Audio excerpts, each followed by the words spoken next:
नमस्कार दर्शक बंधु आज निजूचना को आपण मानक स्वागत। दर्शक बंधु आज निजुक्ति सूचना रही ओडिशा सरकार द्वारा प्रस्तुत सीसीआई एवं एसएए रे निजुक्ति।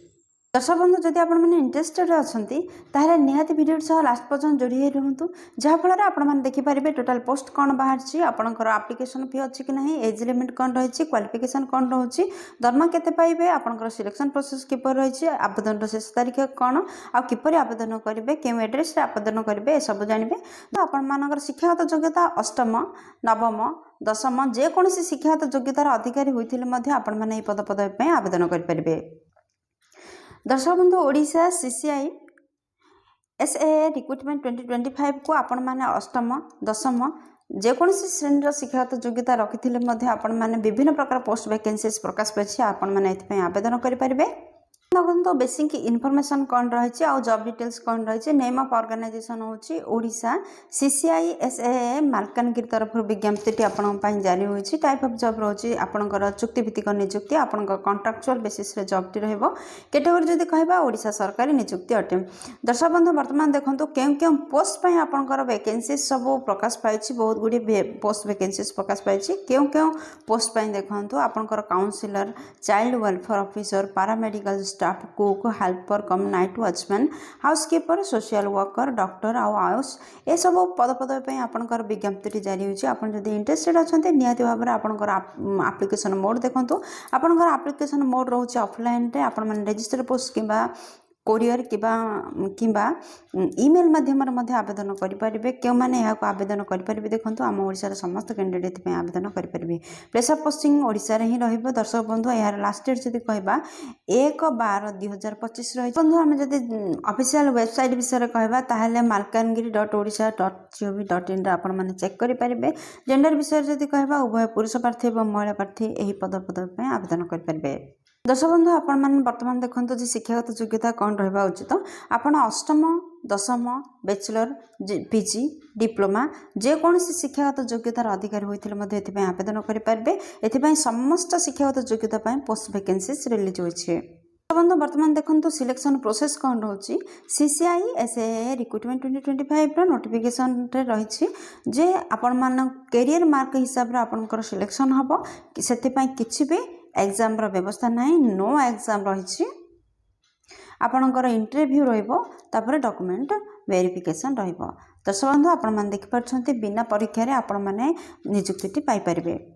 दर्शक बंधु ये पृष्ठ देखते जे एज लिमिट कौन रही एज पर ओडिशा सीसीआई एवं एसएए रिक्रुटमेंट नोटिफिकेशन अनुसार आपणकर सर्वनिम्न बयस 21 वर्ष और सर्वाधिक बयस 45 वर्ष होते आपण मैंने यही पद पदवी आवेदन करेंगे। यह व्यतीत गवर्नमेंट रूल अनुसार एज रिलैक्सेशन रही जदि आपण मैंने ओबीसी कैंडिडेट होते 3 वर्षर एज रिलैक्सेशन आपण रही जहाँफल आपण मैंने सर्वाधिक 48 वर्ष पर्यंत फॉर्म अप्लाई करेंगे जदि आपण मैंने ओबीसी स्टूडेंट होते। जदि एसटी आपणकर एससी पीडब्ल्यूडी किंबा एक्स सर्विसमैन अटंती ताहले अधिक 5 वर्षर एज रिलैक्सेशन आपण रही जहाँफल आपण मानकर सर्वाधिक बयस सीमा 50 वर्ष पर्यंत फॉर्म अप्लाई करेंगे। दर्शक बंधु जदि आम इम्पोर्टेंट डेट विषय कहवा देखो अप्लाई स्टार्ट डेट 15 नवेम्बर 2025 रु आरंभ हो सारी आपण चाहिए भी अप्लाई करेंगे। जेहेतु ऑफलाइन रे आवेदन करने को हम आपण मैंने शीघ्र ही आवेदन करने उचित। अप्लाई लास्ट डेट रही 1 डिसेम्बर 2025। बंधु आपण तो जानले आपन को ऑफलाइन आवेदन करने को हम जब आपने ऑफलाइन आवेदन करें कौन कौन इंपोर्टेंट डॉक्यूमेंट आवश्यकता रोचे देखो फर्स्ट आपंकर क्वालिफिकेशन समस्त शिक्षागत योग्यतार क्वालिफिकेशन सर्टिफिकेट और मार्कशीट आवश्यकता रोचे। सेकेंड केस सर्टिफिकेट आवश्यकता रोचे। थर्ड रे ईमेल आईडी एवं मोबाइल नंबर आवश्यकता रोचे जोटा valid hopper recent colour passport size Fotor आवश्यकता रोचे। फिफ्थ रे गोटे आईडी प्रूफ आवश्यकता रोचे आपण मैंने Aadhaar card vote card PAN card जेकोसी गोटे आईडी प्रूफ दे पारे। सिक्स्थ गोटे एप्लिकेशन फॉर्म आवश्यकता रोचे आउ सेवेन्थ जदि किसी एक्सपीरियंस अच्छी ताहले एक्सपीरियंस सर्टिफिकेट आवश्यकता रोचे। दर्शक बंधु वर्तमान देखो सैलरी डिटेल्स देखा क्यों पोस्ट पर कौन सैलरी रही देखो। दर्शक बंधु जदि आपने काउंसिलर पदवी आवेदन करने चाहते 23,170 टଙ୍କା दरमा रही। चाइल्ड वेलफेयर ऑफिसर पदवी आवेदन करने चाहिए 23,170 टଙ୍କା दरमा रही। जदि पैरामेडिकल स्टाफ आवेदन करने चाहते 11,916 टଙ୍କା दरमा रही। कुक आवेदन करने चाहते ताल 9,930 दरमा रोचे।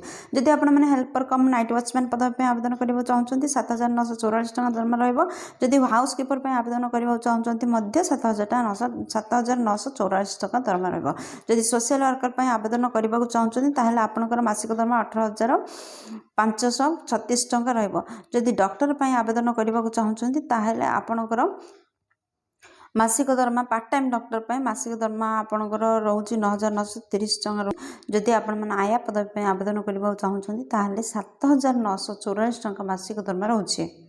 दर्शक बंधु आपण मानक कहवा बाहुल्य जे जॉब रिलेटेड समस्त लिंक आपण माने वीडियो डिस्क्रिप्शन रे पाइबे एवं आपण माने फॉर्म आपण मानकर फॉर्मेट मध्य माने अप्लाई फॉर्म मध्य वीडियो डिस्क्रिप्शन रे लिंक दिया जायछि सेटार डाउनलोड करंतु आ अप्लाई आपण मानक फॉर्म को किपर फिलअप करिवे वीडियो लास्ट रे आपण देखिबे एप्लिकेशन फॉर्म को फिलअप करिवे एवं एही एड्रेस आउ जो सब डॉक्यूमेंट दिया जायछि से सब डॉक्यूमेंट रो कॉपी आपण माने एप्लिकेशन फॉर्म में अटैच करेंगे एवं यही एड्रेस रे पठाइदेवे। देखो क्यों एड्रेस रे आपण माने आपनकर दरखास्त को सेंड करेंगे। First office of the Parivartan Shishugriha 8 hitech colony Malkangiri pin 764048 Malkangiri ये सब आपनकर एटा रहा एड्रेस आपण मैंने एड्रेस से सेंड करेंगे। आईडी टी हूँ कौन देखो ईमेल एड्रेस क्यों ईमेल एड्रेस आपण मैंने जब ईमेल करेंगे सेंड करेंगे देखो परिवर्तन 1994@gmail.com यही एड्रेस रे आपण मैंने सेंड करेंगे। आपण मानको कहबी आपण माने आवेदन करिया पूर्व एटा रोची तार पीडीएफ लिंक मध्य जोगाई दिया जायछि वीडियो डिस्क्रिप्शन रे आ तक भल भाबरे पढिबे अप्लाई करिया पूर्व एवं अप्लाई करेंगे। दर्शक बंधु आशा करछि वीडियो आपनकर बहुत काम लागिबो। जदि किछि भी उपकार कर पारछि वीडियो गोटे लाइक कर देबे सांग मान सहित यथेष्ट परिमाण रे शेयर कर देबे। जदि चैनल रे नुआ छथि ताहाले निहाती भाबे चैनल टी को सब्सक्राइब करबे। वर्तमान देखि पारछन्ते एटा होछि आपनकर एप्लिकेशन फॉर्म रहउछि एटा एप्लिकेशन फॉर्म आपण माने को पोस्ट पय अप्लाई करछन्ती फास्ट लिखिबे तापर आपनकर एप्लिकेशन आपनकर नेम लिखिबे एठी आपनकर एड्रेस लिखिबे एठी मध्ये आपनकर परमानेंट एड्रेस लिखिबे किंतु आपनकर मोबाइल नंबर देबे माने मेल की फीमेल आपण माने लिखिबे आपनकर मदर्स नेम लिखिबे तो फादर्स नेम लिखिबे एठी मदर्स नेम लिखिबे तबरे आपनकर मैरिटल स्टेटस लिखिबे विवाह करछन्ती कि नाही आपनकर ईमेल आईडी लिखिबे आपनकर जन्म तारीख लिखिबे। वर्तमान देखंतु आपनकर क्वालिफिकेशन को एथिरे ए टेबुल रे सेट करिवे करछन्ती एथिरे क्वालिफिकेशन लिखा जायछि आपनकर समस्त शिक्षागत योग्यतार क्लास अनुसार आपण माने एठी फिल अप करिवे। एठी देखंतु 10th रहिछि आपण माने केउ जहाँ आपनकर शिक्षागत योग्यता विषय रे आपनकर डाटा देबे आपण केबे एथिरे जॉइन करथिले 10th रे केबे पास हेथिले आपनकर सेटा नेम देखिबे स्कूल रो नेम लिखिबे केउ सब्जेक्ट रखिथिले आपण केते परसेंटेज रखिसंती ए सब डिटेल्स सब क्लास पय अछि आपण माने फिल अप करबे। बंधु वीडियो के पसंद देखिथारो आपन अशेष धन्यवाद। पुन देखाबो लेटेस्ट जॉब सोडिसा नुआ एक फ्रेश अध्याय नुआ एक नियुक्ति सूचना सहित से पर्यंत जय जगन्नाथ।